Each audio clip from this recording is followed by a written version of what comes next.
제가 지난 토요일은 시골에 여행을 하느라고 여기 나타나지 못했습니다. 지금부터 2주일 전 토요일 날 오늘 이 자리에서 그러니까 4월 18일 선거가 실시되고 3일 후에 72시간 후에 제가 이번 선거는 완전 조작이다 하고 선언한 바가 있습니다. 그 후 2주일 동안에 여러 가지 사건이 많이 벌어졌죠. 이것이 조작이라는 것이 거의 확실해졌죠. 그래서 하느님이 무심치 않구나 하고 생각합니다.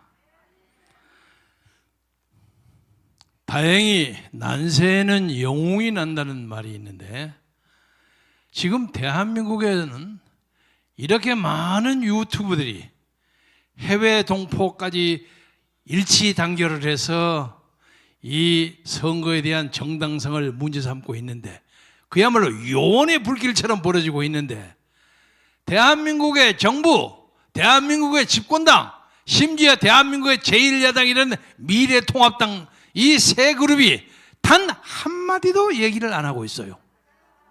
기가 막히죠? 이들이 가지는 침묵의 카르텔이 무엇이냐 이게. 이 정부는 이 선거에 얻은 강제된 결과를 가지고 사회주의 헌법을 만들어서 북한이 우리식 사회주의 하는 것처럼 문재인식 사회주의를 이 땅에 만드는 작업을 시작하는 절호의 찬스라고 생각하고 있고 집권당은 거기에 발맞춰서 박수치고 있고 그리고 위성정당을 자처한 미래통합당은 이 복잡한 와중에서도 간신히 자기들이 금배지를 보호했으니까 그냥 가지고 4년을 어물어물하게 지내겠다 하는 생각을 가지고 있다고 보는데 여러분 제 의견에 동의하십니까? 이 사람은 역사를 전혀 모르는 사람들에 의해서 이 역사가 농단당하고 있습니다. 오늘 여러분 김정은이가 슬그머니 나타났다는 거 아시죠? 자세하게 나타나지는 않았습니다만은 적어도 적당하게 운신을 할 수 있는 자유가 있다면은 그것을 이용해서 김여정에게 정권을 이양하려는 작업을 하려고 하는 것으로 보입니다.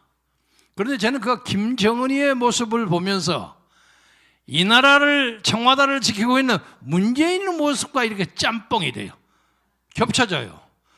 김정은이가 힘을 빠지면 문재인도 힘을 빠지는 거예요. 마찬가지 이게 하늘의 조화같이 느껴집니다. 역사를 보면 이 조선반도 소위 삼천리 금수강산의 북단을 차지한 사람들이 항상 강력한 무기를 가지고 이 땅의 사람들의 역사를 농단한 사례가 많습니다. 예를 하나만 들자면 고구려 말기에 보장왕 시절에 28대 보정왕 시절에 당시에 북한의 강력한 군부 세력이 누굽니까? 영계소문이라는 사람이 나왔어요. 무공이 아주 전륜했습니다. 대단했습니다. 이 남쪽에 있는 신라, 백제는 말할 것도 없고 그 북쪽에 있는 그란, 중국까지도 영계소문에게 쩔쩔맬 정도로 막강한 무공을 가지고 있었어요. 그러나 그 사람이 그 무공에 정치적 명분과 합리성이 없었습니다. 그래서 무공을 뽐내고 주위 사면을 위협하고 지내면서도 막판에 그 아들 세 사람 아시죠?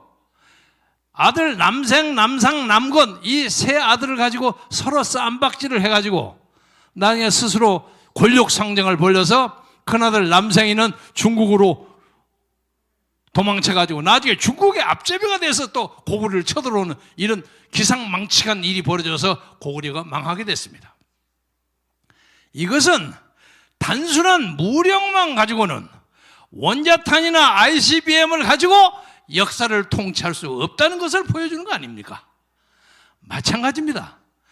김정은이가 인민이 먹어야 할 음식값 모든 것 다 보태서 ICBM을 만들고 난리 법석을 치지만은 그 ICBM 그 유도탄 때문에 스스로 멸망을 한다는 뜻입니다. 그런데 이 무기에 놀란 문재인 정부는 그냥 짤짤짤짤짤짤해요. 세상에 대한민국 국민들의 체면이 있지. 삶은 소대가리가 웃는다 하는 그런 말도 안 되는 한글이 만들어낼 수 있는 가장 저열한 악담을 듣고도 아무 소리 안 해요. 못 들은 척해요. 북한의 비난에 대해서는 아무 소리를 안 하고 남한에서만 큰 소리 꽝꽝 치고, 이제는 요새 보니까 어제 이인영이가 나와가지고 사회주의 헌법 제 하나로 헌법 개정을 하겠다고 하고, 어제 노동 근로자의 달을 맞이해서 문재인은 이제 노동자가 이 사회의 주류가 된다고 선언했습니다. 이건 엄청난 선언입니다. 이런 판국에 미래통합당은 우리의 그렇게 뜨거운 지지를 받아가지고도 표를 다 잊어버리고, 그리고 앉아서 그 말도 안 되는 정치꾼 김아무개를 붙여가지고 비상대책위원회를 하느니 마느니 하고 싸움을 하고 있어요. 누가 비상대책위원이 되든 누가 정당 대표가 되든 그거야 우리가 상관할 거 없지만은, 적어도 그 많은 당선자 중에서 단 한 사람도 내놓고 이 선거 부정에 대해서 지적한 사람이 없고, 원내대표 출마를 하겠다는 사람도 내가 원내대표 되면 이 부정선거를 가지고 끝까지 물고 늘어지겠다 하고 선언한 사람이 한 사람도 없어요. 이 역사가 이렇게 폐악의 정권에 들어섰습니다. 그러나 그럼에도 불구하고 많은 사람들이, 지난 2주일 동안에 많은 사람들이 올라왔어요. 바실리아 조슈아도 나왔고, 로이킴도 나왔고, 미시간 대학의 미네바 교수도 나왔고, 이 선거가 엉터리라는 것이 만천하에 공로되어 있습니다. 그런데 공개만 될지언정 아무도 움직이지 않으면 무슨 소용이 있겠습니까? 다행스럽게 우리에게는 강용석 변호사라는 사람이 나타났고, 이봉규 박사라는 빨간 모자 쓴 사람이죠. 이봉규 박사라는 사람이 나오고, 그리고 공학 박사인 공병호 박사가 나왔어요. 이 세 사람이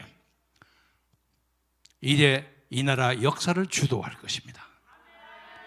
거기에 한 사람을 더 붙이면 저 대감철장에서 딱 버티고 있는 윤석열이가 앞으로 한국 역사를 어떻게 볼 것인가. 아마 이 네 사람이 새로운 시대의 주역이 될 겁니다.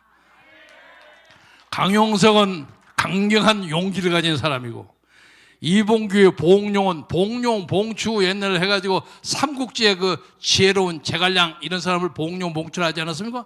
그리고 공병호는 육군 공병처럼 용감하고 정확하게 그 특징을 다 해요. 적어도 이 조슈아 문서, 로이킴의 문서 이런 걸 가지고 분석하는 데는 공병호 박사가 제일 앞섭니다. 그리고 그것을 정치적으로 공격하는 데는 이봉규 정치학 박사가 앞서요. 문재인 들으시오, 윤석열 들으시오, 다 인물을 부여해요. 강용석은 그 변호사의 특징을 가지고 모든 사람에게 그냥 선거 부정을 고발해라고 난리를 쳐요.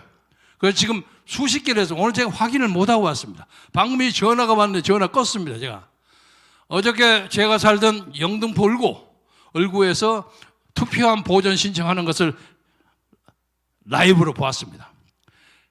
대한민국에 이만한 변호사 한 10명만 있으면 대한민국이 문제없이 될 거예요. 그런데 문제는 이제 대한민국 법원이 문재인에 의해서 완전히 장악되어 있습니다. 투표함을 가져가는 것뿐만 아니라 서버도 가져와야 합니다. 그런데 서버를 안 줘요. 그래서 다만 이 문제에 대해서 제가 결론 삼아 여러분하고 같이 합의하고자 하는 것은, 이것이 보통 부정선거가 아니기 때문에 한두 개 당락이 바뀌는 정도로 문제가 해결되지 않습니다. 이것은 기본적으로 상부에서 더불어민주당의 민주연구원의 양정철과 이근영이가 만든 빅데이터 시스템에 의해서 조작된 선거이기 때문에 이 선거는 전혀 다시 해야 합니다. 이것을 아셔야 합니다. 옛날에는 선거를 해가지고 투표가 좀 잘못되고 하면 그 당락만 바꿨어요. 그러나 그렇게 해서는 안 됩니다. 적어도 두세 개 사이에 이 선거 개표 문제에 대해서는 그 진실이 폭로되면 우리는 문재인 정권 자체를 드러내야 합니다. 따라서 이번에 정몽원 목사가 광화문의 세력을 정치적으로 결실시키는 것을 막기 위해서 광화문 집회를 막고 또 코로나까지 덮치고 해서 우리의 정당한 권리를 주장할 수 있는 절호의 찬스를 놓쳤지만은, 그러나 하나님은 우리에게 이 조작된 음모를 파헤치는 의인 몇 사람을 동원함으로써 우리에게 역사의 진실이 무엇인가를 보여줌으로써 이제 우리가 남은 것은 이 불의를 용서하지 아니하고 이 정권을 드러내고 이 정권을 드러내고 새로운 자유민주주의 공화국을 세워야 한다는 사명을 우리에게 준 거라고 저는 생각합니다. 따라서 7분 넘었어요? 말씀을 마감하자면, 말을 길면 좋지 않아요. 여러분도 그러셨겠지만 저도 지난 2주일 동안 굉장히 고민을 많이 했습니다. 어떻게럼 해서 대한민국 사람들은 이렇게 거짓말 조작을 할 수가 있는가? 세상에 지금 2020년 한국의 제너럴 일렉션, 국회의원 선거는 앞으로 수십 년 수백 년 동안 전 세계 정치학자들에 의해서 논문 연구 대상입니다. 어떻게 민의를 왜곡하고 어떻게 세 개인데 세 개 하고 하나는 딱 저쪽으로 돌리고 하는 그 코드 넘버, 이것을 만드는 아마 심플 케이스로 연구 대상이 될 겁니다. 부끄러운 일입니다. 또 하나, 저처럼 좀 나이가 들어간 사람들은 선거 조작이니 뭐니 해도 잘 몰라요. 왜냐면 이 양반들은 아날로그 시대, 여러분 아날로그 시대 아니죠? 똑딱똑딱 하고 공병호 타이프라이터 치던 그런 시절, 그거 돌리는 거 잘 몰라요. 저는 다만 외국에서 오래 쫓겨가서 살다 보니까 컴퓨터 만지는 걸 좀 압니다. 그 솔직히 말해서 간단한 조작은 저도 할 줄 알아요. 저도 압니다. 그래서 적어도 컴퓨터와 IT에 관한 저는 한 40대 후반 50대쯤 됩니다. 압니다. 그런데 제 또래 평소에 다 동주로 삼았던 사람들이 이거 말도 안 되는 소리라고 자꾸 이러니 멱살 잡고 싸움할 수도 없고 아주 갈등이 많은데, 그중에는 아주 젊은 사람이 멋멀고 떠드는 사람도 있지만 그거 빼버리고요. 오늘 계기로 해서 제 가까운 수십 년의 동지들이 IT 문제에 대해서 평소에 관심을 가지지 않았다는 것을 조용하게 반성하면서 전혀 말도 되지 않았다 하는 얘기를 계속함으로써 우리 우파 국민들에게, 자유민주주의를 사랑하는 우리 우파 국민들의 그 사랑과 기대를 더 이상 저버리지 않기를 진심으로 바람하지 않습니다. 여러분 대충 누가 하신지 아시겠죠? 그리고 더 욕하지 마세요. 욕하지 말고 조금 있으면 이래 보니까 이러고 넘어가더라고. 슬그머니 넘어갈 때 임마 너 옛날에 이렇게 얘기하지 않았냐? 이렇게 얘기하지 마시고 다 같이 가야만 됩니다. 그래서 이 자유민주주의 사람들은요, 결론서만 말씀드리자면 자유민주주의란 게 굉장히 좋은 보화인데 이 보화를 가지는데 희생이 너무 적었어요. 예를 들면 영국을 예를 들자면 강력한 국왕에 있어서 무슨 민주주의가 무슨 개 나발이냐 아우성 쳤던 사람들에게 시민들이 강력하게 나타나가지고 1215년에 마그나 칼타를 만들었어요.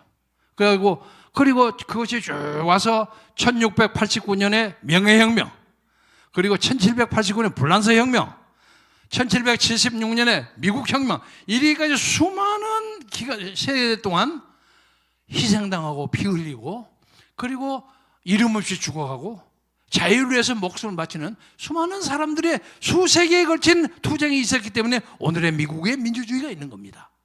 그런데 우리는 거저먹었어요, 이걸. 물론 6.25라는 민족적 재난이 있었습니다만 말할 수 없이 큰 재난이지만 그 사람들이 수세기 동안 했던 그 재난에 비해서는 아주 턱없이 적습니다. 그래서 우리는 이번 이 계기가 우리 역사를 근본적으로 바꿀 수 있는 혁명적 계기라고 생각해서 침착하게, 냉철하게, 흥분하지 말고 흔들리지 말고 이 부정을 파헤침으로써 우리 새끼들, 우리 자손들이 편하게 살 수 있는 자유민주주의 국가를 위해서 우리가 당대해야 할 임무를 충실하게 함으로써 나중에 내가 니들에게 큰 재산을 물어주진 않았지만 이 나라의 부정선거, 조작선거가 천천히로 벌어질 때 나도 거리에 나가서 외쳤고, 그리고 이 나라 민주주의를 지켰다 하는 게 얼마나 큰 아름다운 유산입니까? 그런 것을 위해서 하나님과 같이 기도하고 정광훈 목사의 지도 아래 새로운 시대를 들어가는데 마음과 뜻과 정성을 다하시기를 다짐하면서 여러분에게 인사 말씀을 마치겠습니다. 대단히 감사합니다.